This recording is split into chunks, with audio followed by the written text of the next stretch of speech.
Bienvenue à ce tout dernier webinaire de cette série de 6 présentés par Famille Canada et le Centre d'excellence pour le développement des jeunes enfants. Alors, cette série est animée par Isabelle Vinet, experte en prévention des comportements perturbateurs durant la petite enfance et directrice exécutive du Centre d'excellence. Et pour le webinaire d'aujourd'hui, comme c'était le cas la semaine dernière, nous accueillons à nouveau Brian Harrison du programme Science of Early Childhood Development. Bonjour, merci d'être là avec la chaleur, le soleil, on apprécie. On a en fait tout ça n'a du sens que si ensemble on réfléchit. Alors merci d'être là. On termine avec cet organe mystérieux et qui semble parfois complexe à comprendre. Là. Je laisse les neuroscientifiques mieux comprendre le cerveau, mais en fait, mon opinion est que c'est avec ce dernier webinaire, l'intégration de tout ce qu'on s'est dit dans les autres webinaires, c'est-à-dire l'importance des relations chaleureuses et l'importance de créer, oui, des liens avec les enfants, d'être dans la chaleur avec les enfants, eh bien, ça prend tout son sens et de jouer pour s'assurer d'un développement harmonieux de ce cerveau-là. Donc, je vais sans plus tarder, je vais partager mon écran pour notre dernière présentation avant d'introduire dans 10 minutes notre invité spécial. Alors, oui, cette présentation a été faite par notre collègue du collège Red River, donc Brian Harrison. Brian Harrison, il se décrit à part ses diplômes et tout, là, comme la plupart d'entre nous, on croit à l'éducation, on est des éducateurs de cœur et de tête. Et donc, Brian, depuis plus de 30 ans, travaille autant à travailler avec des petits de 2 ans jusqu'à des adultes un peu plus âgés. Donc, il est membre de la faculté de recherche au département de sciences de la santé et des services communautaires du collège Red River à Winnipeg. L'image qui est là, je vais vous en parler. Je vais lui poser la question et je traduirai. So, Brian, welcome. Thank you for being here with us. And always a pleasure to see what you have behind this picture of porridge. Alors, cette image de gruau, que cache-t-elle? Oh, merci. Bonjour à tous. Hello to everyone. I was just sharing that one of my... Brian nous partageait que lorsqu'il était éducateur à une époque où il travaillait très tôt le matin, accueillait les enfants, il se faisait un plaisir de prendre un temps de partage et de faire du gruau ou de faire des galettes spéciales et que pour lui, ces relations, ce temps propre là, à être juste là en relation, parler aux enfants, était probablement ce qui pour lui avait le plus de sens et même le propos de comment il a préparé la présentation d'aujourd'hui est lié à l'importance de se créer des moments dans la simplicité, dans la chaleur. Brian, I would say that my example is about hot chocolate. I'm going to share that. Donc, moi, de mon côté, un exemple clair de ce temps très précieux que l'on prend peut-être pour acquis, qu'il faut ramener les parents, que oui, c'est autour d'un repas, d'être assis à faire des choses très simples, que se passe la plus belle des stimulations. Mon exemple est quand je travaillais comme psychoéducatrice dans une école primaire et qu'à la récréation, j'ai eu la surprise de voir un enfant seul avec son enseignant en classe, assis devant une tasse de chocolat chaud. Et que cet enfant-là, on le savait, là, je passais près de la classe parce que je savais qu'il fallait garder un œil sur lui, mais là, il était tout à fait bien assis, calme, comme on ne le voyait jamais. Et quand son enseignante m'a demandé ce que je comprenais de la situation, elle m'a dit, tu sais, Isabelle, la récompense pour avoir eu une belle demi-journée de notre amie, eh bien, c'est de boire dans ma tasse d'enseignante du chocolat chaud.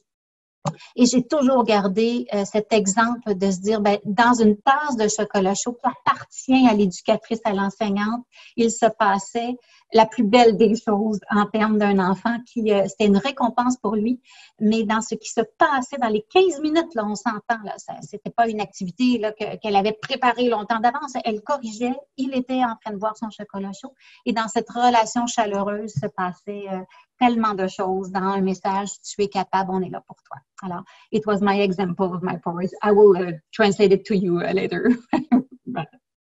Alors, la situation actuelle, cette fameuse pandémie que nous vivons, elle est particulière. On s'inquiète des enfants qu'on ne voit plus dans nos services actuellement.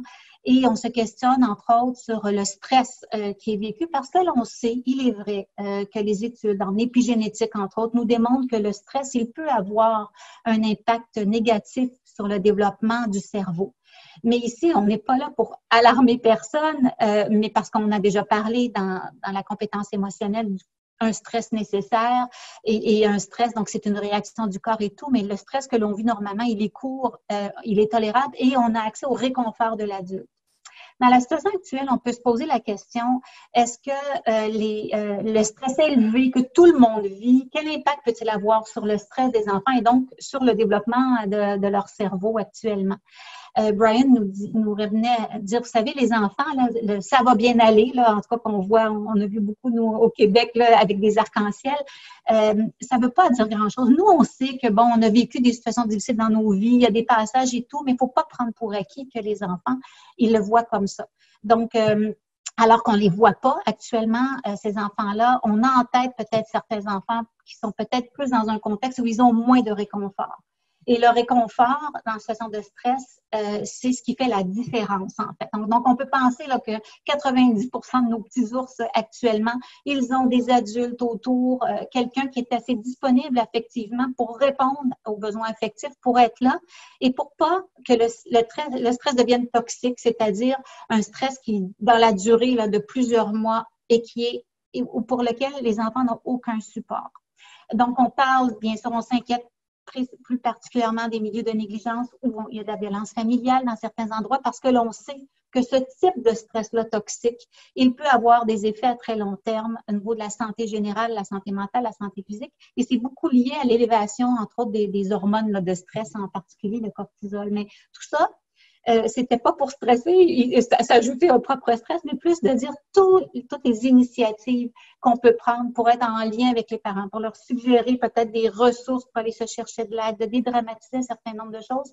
On pense bien qu'en leur donnant un support à nos parents et nous, en tant que parents, en allant chercher du support, eh bien, le stress, il n'est pas de l'ordre, il n'y a aucun support. Donc, ce n'est pas un stress toxique.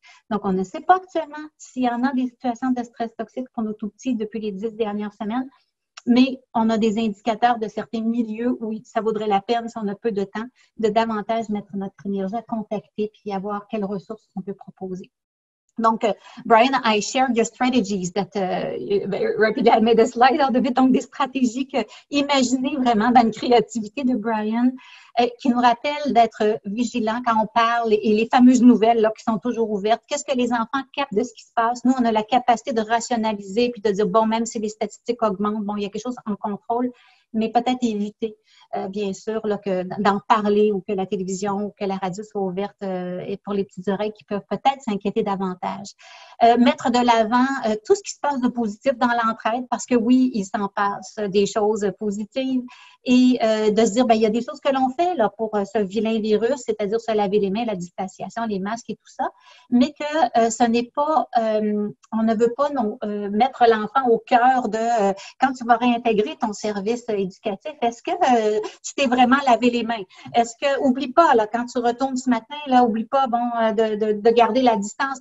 On se dit que c'est à nous, les adultes, qui allons réaccueillir les enfants, à maintenir la distanciation, mais de peut-être se faire rassurant aux parents, de dire on va s'en occuper, mais tu n'as pas à surpréparer. On avait parlé d'anxiété, de surpréparation de parents anxieux comme je suis. Et donc, de se rappeler qu'on n'a pas à en dire beaucoup plus que ça aux enfants et de ne pas leur faire porter cette responsabilité. C'est à nous de s'occuper de ça. Et bien sûr, une stratégie, aider les enfants à nommer les émotions, les reconnaître, les exprimer, quoi faire pour diminuer tout ce qui est autour d'une explosion d'émotions. Donc, coucou à la compétence émotionnelle et clin d'œil à ce qu'on avait discuté il y a quelques semaines. Donc, pourquoi est-ce si important pour le cerveau? On sait que les expériences, et j'aimerais, Pamela, la question sur à quel moment la stimulation et le développement du cerveau se fait le plus dans notre sondage. C'est la question exacte, je suis désolée. Non, la question, c'était quelle est la période la plus sensible du développement précoce du cerveau? Et on a eu 73% qui disent que c'est entre 0 et 4 ans. Et le reste, donc 17% qui disent c'est à la naissance. En fait, vous nous connaissez, hein, c'est un peu de tout. Hein, la période, en fait, le cerveau en prend soin et se développe heureusement là, toute la vie, mais il y a une période extrêmement sensible et intense de 0 à 4 ans. Donc, on s'entend tous là-dessus. On travaille avec les jeunes enfants, on sait comment ils sont des éponges, mais on va voir aussi au niveau un peu plus précisément de ce qui se passe à l'intérieur de ce cerveau-là. Et si vous étiez là pour les webinaires sur l'autorégulation, on avait parlé qu'à 4 ans, il y avait quelque chose qui se passait, qui était davantage installé. Puis, oups, notre cerveau, il se développe beaucoup, beaucoup avant 4 ans, mais ce n'est jamais fini. Alors oui, merci pour les résultats, Pamela. Alors, sorry, Brian, you had that animation. I don't have. I only have a static picture. Donc, moi, j'ai une image que nous avait partagée Brian où il y a plein de couleurs. Mais c'est cette idée de dire oui, si on regarde, par exemple, la ligne Bourgogne là, qui commence à très, très haut à gauche de l'écran, on se dit, ben oui, il y a des périodes de sensibilité où les apprentissages se font plus à une certaine période qu'à une autre, entre autres pour le développement de l'ouïe.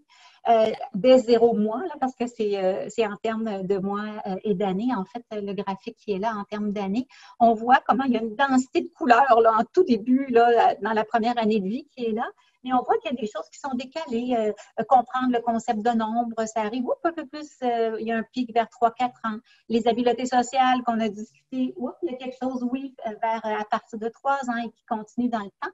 Mais il y a la question de ces fenêtres d'opportunité pour le développement de certaines habiletés, il nous amène à dire, ben, il y a des périodes sensibles où ça vaut la peine là, vraiment d'investir plus ces trucs-là parce que ces fenêtres-là, elles varient, elles se ferment avec le temps. Puis, entre autres, au niveau de l'audition et de la vue, un enfant, par exemple, qui, dans un contexte extrême, aurait un problème à la naissance là, de vision et qu'on faisait rien, ou en fait, vous n'étiez pas stimulé du tout, était à la noirceur, là, si on met dans un scénario catastrophique, c'est comme si les chemins du cerveau de la vision se développeraient moins bien ou même cette fenêtre-là, elle est assez courte, il pourrait avoir des problèmes à plus long terme. Encore une fois, ce n'est pas dans une perspective alarmiste, mais c'est plus de dire oui, la période, on le voit, là, le 0-4 ans et demi, il y a tellement de choses dans une densité d'apprentissage, mais bien sûr, le développement du cerveau et les apprentissages se continuent sur toute une vie. C'est juste cette question de dire oui, il y a à certains moments une période plus propice pour certains apprentissages.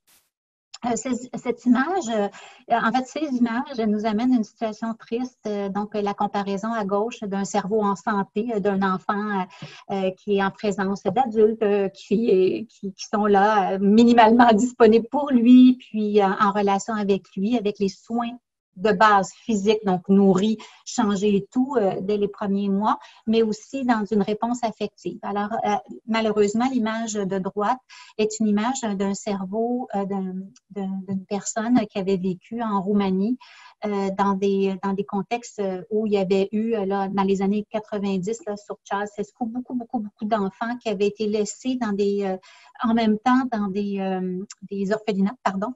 Et ce n'est pas l'orphelinat le problème. Faut toujours faire, bien sûr, être très vigilant quand on dit ça, mais c'était que dans certains cas, ils avaient été dépassés à l'orphelinat, puis au-delà des soins primaires de manger, changer les enfants, il n'y avait pas d'interaction possible adulte-enfant. Il n'y avait pas de chaleur. Et on remarque, là, quand on dit qu'il y a vraiment un impact des relations chaleureuses, eh bien, c'est comme si, aujourd'hui, on le voit en image, cette image où les ondes noires et bleues là, du haut de l'écran du cerveau malade en comparaison au cerveau en santé où il y a du rouge. Entre autres, c'est le lobe frontal, le haut de l'écran représente vous savez, cette section du cerveau où dans l'autorégulation, dans les fonctions exécutives qu'on avait discutées, se développe la capacité à inhiber une première réponse, à réfléchir avant de parler, à retenir mes gestes, à retenir mes explosions de colère. Et la gestion des émotions, là, dans le sens de inhibition, bien, on voit que le manque de relations, d'accès à une relation chaleureuse, on le voit sur cette photo et comment l'impact peut être à très long terme aussi parce que c'est des photos qui avaient été prises plus tard dans la vie. Donc, c'est juste une image qui est frappante pour nous dire, oui, c'est pas banal, là, s'assurer que tous les enfants ont accès à des adultes qui sont là dans une disponibilité affective. Alors, oui, dans cette zone qui se développe très rapidement, Brian nous amène cette image là, de de ces cellules là, dans le cerveau qui s'appellent des neurones et ces petits fils au milieu là, qui permettent les connexions, donc toutes les connexions qui se créent entre les cellules. Et il a donné la très belle image, Brian, de quand on regarde le ciel par un ciel très clair ou très noir et on voit les étoiles et toutes les étoiles qu'on peut imaginer.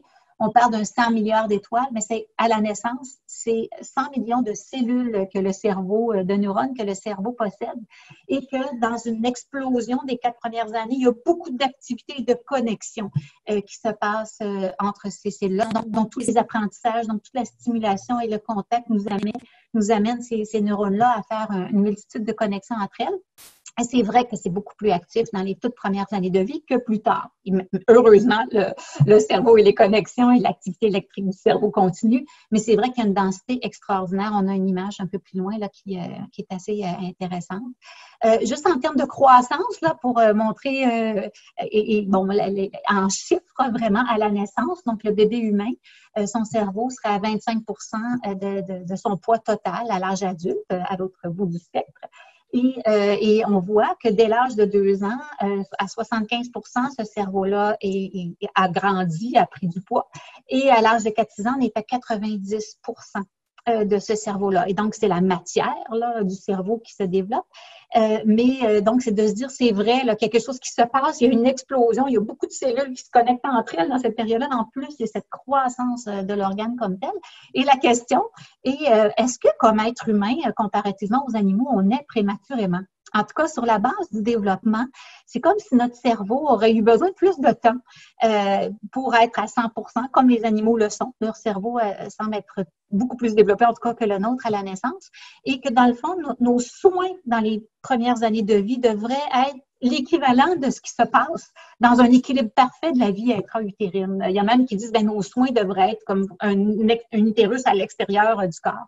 Et donc, entre autres, ces informations dans la plateforme Science of Early Child Development ou Sciences du jeune enfant, c'est tiré, entre autres, cette image de là.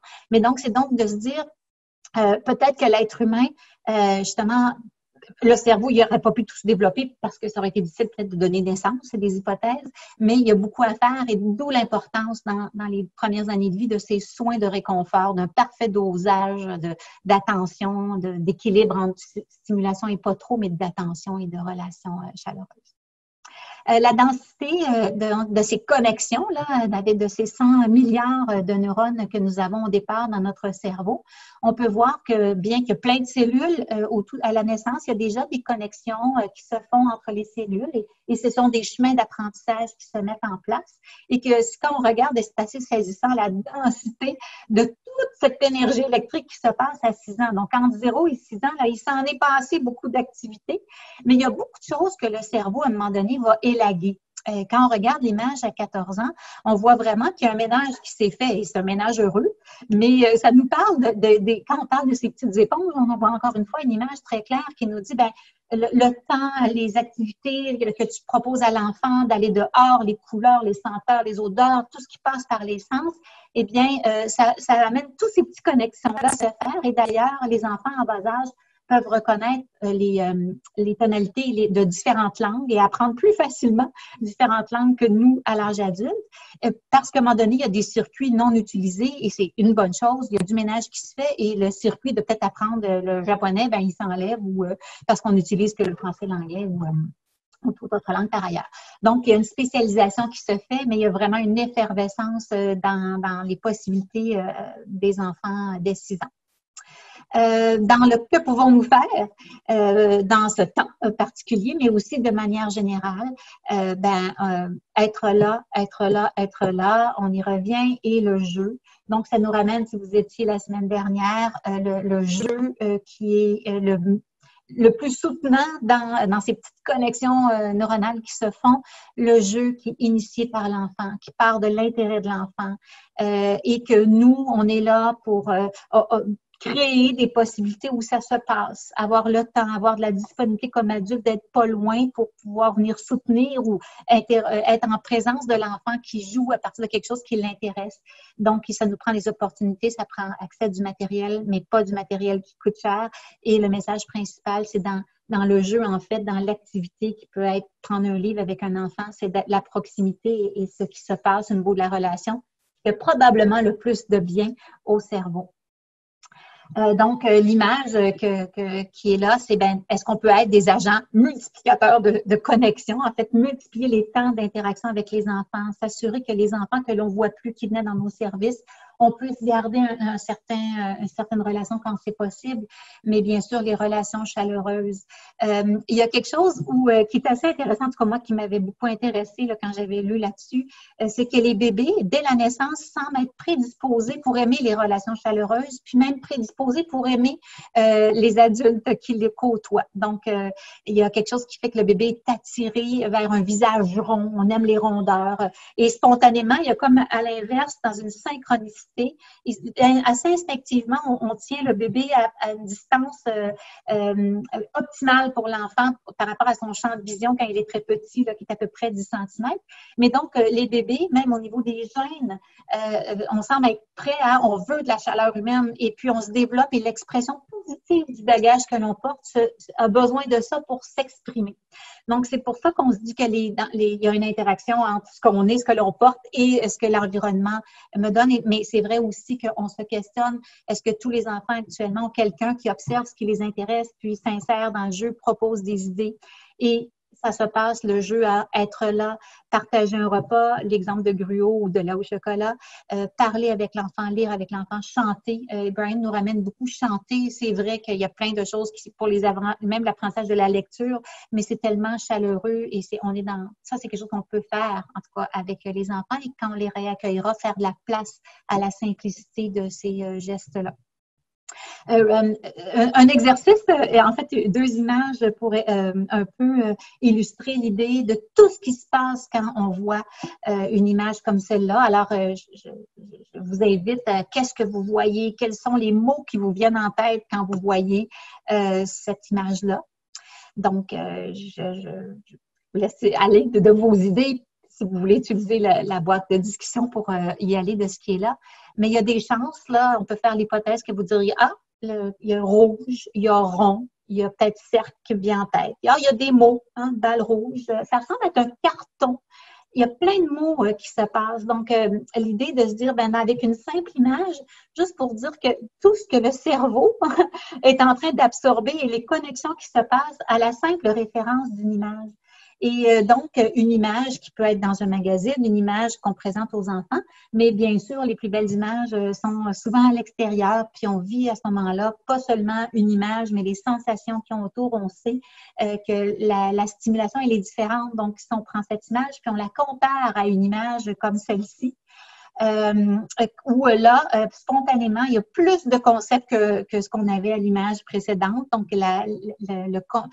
c'est une image qui réfère à l'extérieur, donc qui réfère au fait que, imaginez si on est avec un enfant, si la figurine qui est là représente un enfant, tout ce qu'on peut nommer avec l'enfant de concept autour. Vois-tu, est-ce que le bois, il est brûlé? Sens-tu les odeurs? Entends-tu les oiseaux? Donc, dans la nature même, c'est pour qu'on sait tellement des stimulations intéressantes et qui connectent plein de choses différentes dans notre cerveau, mais juste l'évocation de l'image qui est là à l'enfant, qu'est-ce que tu vois? Et qui, il peut y avoir, c'est peut-être un petit lutin, c'est peut-être une fée, puis où est-ce qu'elle habite? Qu'est-ce que tu penses où est-ce qu'elle vit, ce personnage-là? Donc, toute cette possibilité comme adulte en partageant une image ou en étant dehors à observer quelque chose, toute cette possibilité qui passe nécessairement par la proximité que l'on donne à l'enfant, de voir où ses yeux se portent pour voir son intérêt et nommer les choses. Donc, on dit que c'est des prérequis de lecture qui se passent dans ces échanges-là, mais il y a tellement de choses dans les connexions à ce moment-là qui sont beaucoup plus ouvertes dans cette image. Donc, le dernier concept qui est lié à ce qu'on a voulu aborder au niveau du cerveau, c'est cette idée, donc, je vous disais, les bébés semblent prédisposés à être attirés par les visages humains, par rechercher pour que leur gène s'exprime de la même manière, des relations chaleureuses, puis ce qui s'installe assez rapidement, normalement, pour la plupart de nos tout-petits, c'est cette synchronicité entre eux, leurs besoins qu'ils expriment ou leurs intérêts et comment l'adulte répond à cet intérêt-là. On dit souvent, on compare, et Brian amenait l'idée d'un match de tennis. Moi, j'ai souvent l'idée d'une danse qui me vient en tête. Donc, l'enfant, par exemple, tout petit bébé qui babille et qui donc, c'est comme s'il faisait un service au tennis. Et qu'est-ce qui se passe en réponse?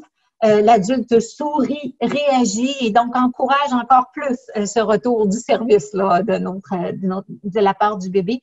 C'est que la proximité et la possibilité d'être en relation qui permet ce genre d'échange-là et c'est comme ça aussi que l'enfant apprend. Parce que s'il babille et que tu dis « Ah, est-ce que tu as dit bye, bye, bye? » Bon, c'est juste un exemple, mais l'œil aussi de l'enfant qui se pose à l'épicerie ou à la maison sur un objet, le tout petit bébé, et qu'on nomme, tu regardes par la fenêtre elle est belle, le langage arrive aussi comme ça, mais c'est dans cette synchronicité-là. Donc, ce qu'on nous rappelle, c'est que c'est dans ces relations qui se passe la plus belle stimulation et par le fait qu'on parte de l'intérêt de l'enfant et que le jeu qui est dirigé par l'enfant et que nous, on est là pour ramener des questions et un échange, bien là, ça serait le parfait dosage de la stimulation que notre beau cerveau aurait besoin. Donc, ça nous prend de la disponibilité affective. Ça nous prend d'être présent. Et comme parents, il y a des situations où c'est difficile de l'être dans cette synchronicité-là. Puis, il ne faut pas hésiter à aller chercher de l'aide. Et nous, comme aussi, si on a le chapeau prestataire de service, de tendre la main à certains parents pour que cette belle chose qui est nécessaire, mais qui vient avec une disponibilité, une capacité à faire, d'être présent, disponible et à l'écoute des enfants. Ce serait tout pour moi. Donc, je vais demander à Brian, entre autres, si on parle de stimulation, on voit toutes ces connexions, mais des fois, il y a des dangers de surstimulation. Puis, comment passer des messages à des parents que ce n'est pas dans le nombre d'activités qu'on rentre une après l'autre qui sont importants? Et est-ce qu'on peut avoir un effet inverse? I always will just go back to this theme of Brian nous ramène qu'on a cette capacité, il faut se faire confiance, de voir les signes de fatigue et il démontre que c'est assez. Hein? On devrait arrêter, puis de ne pas se sentir mal comme éducateur, d'arrêter des activités en cours et de se dire que dans le fond, c'est par être en relation qu'on les voit, ces signaux-là. Donc, moi, je lui ai posé la question par rapport aux parents qui est peut-être justement là, dans être sûr de bien stimuler. Comment, en tant que parent, on peut se redire, dans le fond, regarde, fais-toi confiance, puis les signaux, là, porte attention. Quand ton enfant est plus intéressé ou quand les enfants de notre groupe sont plus intéressés, c'est correct d'arrêter l'activité. C'est pas dans le fait de présenter des couleurs pour des couleurs, c'est dans le fait de dire, là, il n'y a pas de disponibilité, c'est correct d'arrêter. Mais Brian nous ramène que oui, parfois, si on est dans des services éducatifs, on a des demandes de parents. Hein? Est-ce que tu as préparé pour la lecture, mon enfant, il rentre à l'école formelle l'année prochaine, et de redire aux parents, tu sais, si tu me poses la question aujourd'hui, ce que j'ai fait, eh bien, j'ai pris le temps d'être là, Brian dit lire l'enfant, d'être à l'écoute de ce qui se passe. C'est pas le nombre d'activités que j'ai mis en place, mais bien sûr, de la possibilité d'être en relation pour comprendre puis partir de ses intérêts. Et donc, oui, on pense qu'en faisant ça, c'est ce qui prépare le mieux ton enfant à l'école. Ça c'est sûr que je me parle à moi-même parce que je me rappelle de situations où les parents, qu'est-ce que tu as fait? Puis montre-moi aujourd'hui. Puis c'est une question que l'on pose, on peut poser comme parent pour juste savoir ce qui s'est passé dans la journée parce qu'on est intéressé. Mais parfois aussi, c'est parce qu'on pense que c'est par être assis à une table puis qu'on a pratiqué les lettres qu'on va être mieux préparé à l'école. Donc, Brian nous ramène à ramener la valeur que nous, on fait nous-mêmes dans nos services éducatifs, des choix pour être dans cette relation davantage chaleureuse que dans apprendre absolument les lettres et les couleurs. Par rapport à la présentation, j'ai vu, vous nous avez présenté deux images de deux cerveaux, un cerveau normal et un autre cerveau, vous l'avez appelé orphelin roumain. J'aimerais savoir si les enfants qui n'ont pas eu cette chance d'avoir des expériences ou des interactions plus positives dans leurs premières années, s'il y a moyen d'atténuer l'impact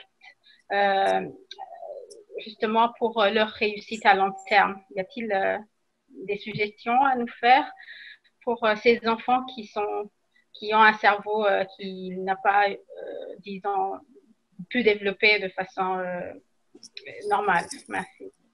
Right, and the example that we were looking at. Donc, Brian nous dit, bien sûr, là, l'image qu'on a présentée, c'est assez wow, c'est assez, mais c'est pour nous montrer, on a choisi ces images-là pour montrer que oui, c'est pas quelque chose qui est abstrait. Il y a un impact sur le développement du cerveau, mais c'était des conditions extrêmes et sur plusieurs années. Donc, il y a une intensité. Quand on parle de quelque chose qui peut, une situation où le stress toxique, c'est souvent des grandes situations de négligence. Puis on peut penser que même et sans minimiser là, présentement ce qui s'en vit de la négligence plus dans certains milieux qu'avant, on peut penser quand même on est dans une période où il y aurait de l'impact, mais faut pas penser que c'est exactement l'impact qui est fini sur l'architecture du cerveau et c'est canné, parce qu'il y a toujours la place à ce que, bien sûr, et on ne serait pas dans ce monde de l'éducation si on ne croyait pas que parce qu'on amène, les enfants se développent et les stratégies. Je reprends juste l'exemple d'apprendre à se contrôler, qui, oui, avant 4 ans, inhiber la réponse est là, mais on peut le développer à l'âge adulte. J'avais donné l'exemple de mon Weight Watcher où savoir s'arrêter, ça s'apprend toujours, ces stratégies-là, puis l'apprentissage, heureusement, il continue toute une vie. Et donc, vraiment, Brian nous ramène, on peut toujours ramener en relation significative, amener les enfants à progresser, peu importe d'où ils viennent. Puis on peut penser qu'actuellement, on parle pas d'impact comme on a vu, là, qui est assez spectaculaire, comme ces images des orphelinats roumains à une époque très précise. Je me permettrais juste l'ajout d'un exemple. Comme psychoéducatrice, j'ai eu le bonheur, mais aussi c'est là où j'ai vécu des situations très difficiles, très confrontantes, à supporter des enfants qui avaient des grosses difficultés comportementales vers la fin du primaire. Puis on essayait plein de trucs, puis des stratégies, puis ça se dégradait, là, les relations entre eux autres, puis en tout cas, c'était difficile. Puis une journée, j'ai cette image très claire où on a dit, laissons faire toutes nos attentes là, dans le sens de ce qu'on va faire du français là, puis on va les amener en éducation physique.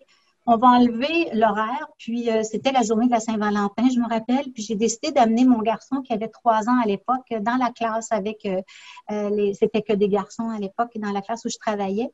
Et on s'est donné un temps de relation, puis j'ai fait venir de la pizza, parce que c'était la Saint-Valentin. Vous allez me dire, la pizza, ça aide, mais je reviens, le gruau, la tasse de chocolat chaud. C'est probablement la plus belle journée où les enfants qui habituellement n'avaient jamais la capacité d'être en relation chaleureuse entre eux ou avec les adultes, il y avait énormément d'attaques et d'agressions normalement. Cette journée-là, il n'y en a pas eu. Et puis, ben voyons, qu'est-ce qui s'est passé? C'est certainement pas le pepperoni, là. Mais il y a quelque chose on s'était donné un temps, il y avait une chaleur, puis ils étaient dans la bienveillance que j'avais jamais vue avec mon petit garçon Émile qui avait 3 ans. Puis je garde cette image. Oui, ils étaient rendus plus vieux. Oui, ils avaient un passé parfois, là, des images vraiment difficiles, des histoires là, de grande négligence, de grande violence familiale, mais la capacité dans des contextes de vivre ça. Le lendemain, c'était pas gagné, puis c'était pas à partir du 14 février, tout était réglé, là, on s'en parle. Mais c'est juste de se dire, ben oui, on peut pas que faire ça, là, d'être en relation, manger de la pizza, mais comment au quotidien, on laisse une plus grande place à ça. En tout cas, moi, c'était mon exemple, j'arrête de parler. On parle beaucoup, Isabelle et Brian, de relations chaleureuses, d'interactions. Dans le contexte actuel où est-ce qu'on va peut-être accueillir les enfants, pas peut-être, on va accueillir les enfants avec masque, visière, une distanciation physique qui s'impose. Est-ce qu'on a des idées, des moyens d'établir des relations qui vont être quand même chaleureuses avec les enfants? Puis j'invite les gens à nous partager leurs idées aussi dans la boîte de discussion. Si déjà vous avez des idées, des choses que vous avez mises en place, que vous voyez que ça fonctionne malgré toutes les contraintes qui sont imposées. Partager on peut vos penser, idées avec entre nous. autres, Christelle, que la distanciation qui est là, elle va à contre-courant de ce qu'on est en train de se dire de relations chaleureuses. J'ai intéressé de demander à Brian. You know, Brian, we're talking, we're going to be back in schools and, centers in a few weeks or months. And, distanciation, isn't something that's going to be easy when we're saying the important is to be connecting with children. So, what's your thought on this? I agree, and I think there's going to be. Il nous rappelle que, oui, le défi de la distanciation, on ne pourra pas se toucher, il y a la distanciation physique, mais il y a la possibilité quand même d'être en relation par nos conversations, par le fait qu'on observe les enfants, par le fait qu'on s'accorde du temps. Peut-être qu'on diminue encore une fois nos exigences du nombre d'activités et de choses qu'on peut faire. Donc, être là, et donc, il n'y a pas de raison qu'on ne puisse pas être dans une chaleur, même s'il y a 2 mètres de distance, dans des encouragements, dans les écouter, se mettre en position de les écouter puis de partir de leurs intérêts, de poser des questions aux enfants, que par là se passe, dans cette conversation-là, même un peu plus loin, beaucoup de chaleur. Et donc, ça ne devrait pas être une distanciation sociale ou émotive. Ça devrait, on peut travailler à ce qu'il y ait quand même quelque chose qui se passe. Mais on est intéressé, vous avez des idées dans la boîte de discussion. Je ne sais pas si des gens, parce c'est un monde à réinventer, là. Hein? Est-ce qu'il y a des choses qui ressortaient? Non, il n'y a pas pour l'instant de partage. Par contre, quelqu'un soulevait une question un petit peu dans un autre ordre d'idées que ce qu'on a abordé jusqu'à maintenant, mais que je trouve intéressant au niveau des différents types d'intelligence de l'enfant, au niveau intelligence émotionnelle et tout ça, développement du cerveau, mais dans toutes ces facettes. Je sais que c'est quelque chose qu'on n'a pas nécessairement abordé. Puis je sais aussi que sur l'encyclopédie, il y a différents volets qui sont abordés au niveau de l'attention, de la perception. Donc, allez lire là-dessus pour en savoir plus. Mais ce qui ressortait, c'est à savoir, est-ce que, un petit peu comme les fenêtres d'opportunité que tu as parlé un petit peu plus tôt, est-ce qu'il y a un âge ou est-ce que le développement optimal de cette on dit l'enfant va avoir tel type d'intelligence. Est-ce que ça se fixe à un certain âge ou? I'm going to show my general intelligence and say. Alors, la réponse intelligente, nous rappelle-t-il, c'est de dire on ne sait pas vraiment dans cette précision est-ce qu'il y a un temps précis pour tel type d'intelligence plus qu'un autre, mais il y a certainement dans l'ensemble de la variété des propositions de jouets, de temps que l'on offre aux enfants, la possibilité que plein de choses se développent durant, oui, beaucoup dans les premières années de vie et continuent. Je nous ramènerai, on a parlé de compétences émotionnelles et on avait une question sur l'intelligence émotionnelle. C'est un terme qu'on peut utiliser, hein, l'intelligence, mais la compétence émotionnelle, entre autres, on sait que ça se développe, oui, dès la première année de vie, dans une reconnaissance des signaux, dans du support qu'on donne. Donc, ça, c'est un exemple au niveau psychosocial parce que oui, être habile avec les amis, les habiletés sociales, c'est quelque chose qui s'apprend, comme apprendre à lire, comme apprendre à compter et à écrire. Tout à l'heure, dans les fameux graphiques de cerveau, on voyait que la pensée plus abstraite là, et qui est liée au nombre arrive un peu plus tard. Donc, on a des réponses par rapport à ces fenêtres d'opportunité. Les graphiques que je vous invite, et bien sûr, d'aller consulter. Mais en même temps, c'est de se dire, ben tout ça, même si apprendre les nombres, ça arrive à un moment X, il y a quelque chose qui s'est passé dans les 4-5 années précédentes qui touche le se sentir en sécurité affective, se sentir important, avoir été encouragé à exprimer, qui aide par ailleurs à tous les autres apprentissages. Donc, ça me permet de faire un genre de conclusion de ce qu'on a parlé ensemble dans les relations entre pairs, dans la prosocialité. Il y a dans ce cœur-là, donc si on l'appelle intelligence socio-affective, on sait qu'il y a un impact sur le développement général et entre autres la réussite académique comme telle. Donc, tout est imbriqué. Le développement, il est complexe et imbriqué. Mais voilà, j'arrête de parler. Merci. Non, mais je pense que ça résume bien un peu cette série de sujets qu'on a abordés dans les dernières semaines. Puis je pense que je vois l'heure passer, mais je pense que ça va conclure donc notre appel d'aujourd'hui. À moins que, Brian, you have one last word before we close this discussion? If I can just add on to what. Donc, il nous ramène, hein, on voit, puis on veut qu'il y ait plein de choses qui se développent. Donc, si on parle de différentes intelligences qui se développent, mais dans une seule et même activité, en fait, j'espère que je comprends bien ce qu'il a dit, là, si vous me corrigerez, si vous êtes meilleur que moi en anglais. Mais donc, dans une même opportunité qui est, je prends l'exemple et je pose son exemple du jeu extérieur, bien, il y a une multitude d'apprentissages qui se fait. Donc, dans la proposition que l'on fait aux enfants, bien, c'est pas de dire de 10h à 10h15, on va travailler le langage, puis de 10h30 à 11h, on va travailler les habiletés sociales. Hein. C'est dans chaque activité, dans ce qui se passe, il y a une multitude d'apprentissages qui se fait. Exemple, exact. Et d'être là, et d'être présent. Exactement. Puis je pense offrir les opportunités d'interaction et tout ça, puis ça va aller de soi.